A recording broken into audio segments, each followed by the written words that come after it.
सोया परिले पैया दबिले कमर त करिले हैया ए राजा सोया परिले पैया दबिले कमर त करिले हैया परस के दिना सोया राती भर तो गेला परस के दिना सोया रात भर तो गेला ए साथी बजल तो सट गेल आठी बजल तो हट गेल साथी बजल तो सट गेल आठी बजल तो हट गेल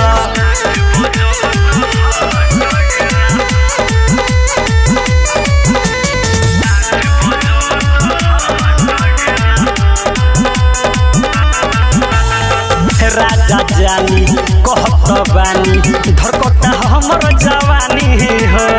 भागे लकेनी आवहेनी खत्म बा तोहर कहानी हो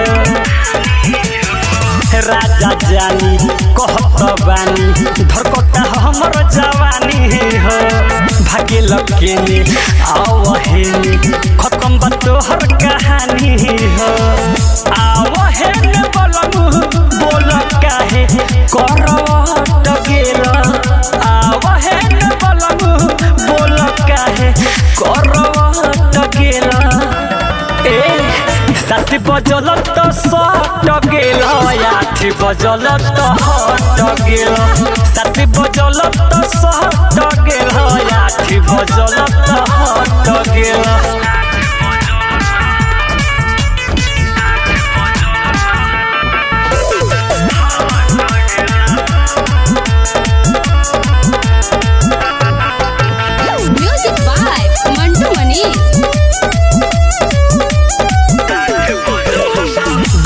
जैसे